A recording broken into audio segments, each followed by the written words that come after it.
I think uh, by your willingness to take a risk Mm. and self-disclose and share your feelings about what's going on, you're modeling taking risks as well. I do it by modeling that way. I also do it quite explicitly.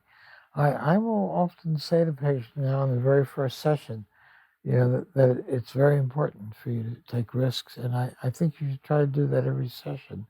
I think the more risks you take, the better work we're going to do. Mhm. But then I've got that implanted and I can come back to it. And I often do, especially in a session that hasn't been very risk taking. I would say, I've been aware that this session of things being a little different than they were last week. Remember what I told you about taking risks? How close have you come to taking a risk this session? All right. Well, maybe I came close to it when I said this. Could we go back to that moment and see if where you could go further? So I use that. I use that quite a bit in my work now, Mhm. and I find it a truism that patients who can take risks are just a little off their comfort zone every week will do a lot better in Yeah. therapy.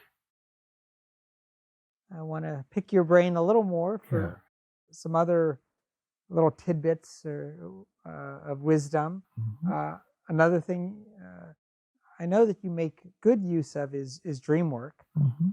Um, and so, can you say a few words about why you work with dreams, Yeah. how you work with dreams? Certainly, in a lot of contemporary evidence based approaches, there's no room for that at all. No. A lot of therapists I supervise in groups make very little use of dream work. It's very hard for people, but I find it tremendously valuable. I come across session after session that I have where a dream is introduced a whole new direction.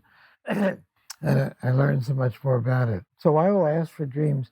I will always ask for dreams in the first session, Mhm. just because sometimes first dreams will be about therapy, it'll be about anticipations of therapy, and what will that be like?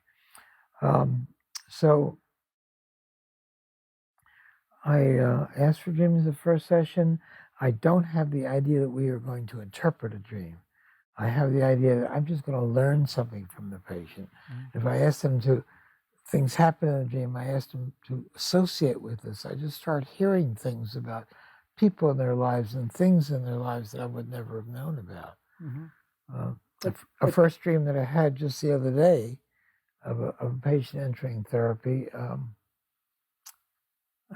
think I can talk about this.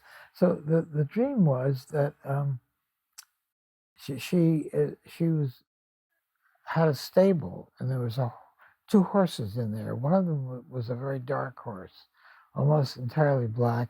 The other was a lighter colored horse, and she was taking out the lighter colored horse. uh-huh. But she couldn't get it out very easily because it was near the darker horse, and the darker horse was very ferocious. Uh-huh. So the whole problem was how you get the white one out there. So that was about the dream. It's all she remembered. Uh-huh. But it brought up the question that there is this dark horse inside of her, this dark part of her that's dangerous and ferocious, and um, and so that was something to keep for me to keep in mind. Mhm. There's some ferocious part of her inside that we haven't gotten to yet, Uh-huh. but it's there, and she's afraid of it as well. Uh-huh. Yeah. Mm.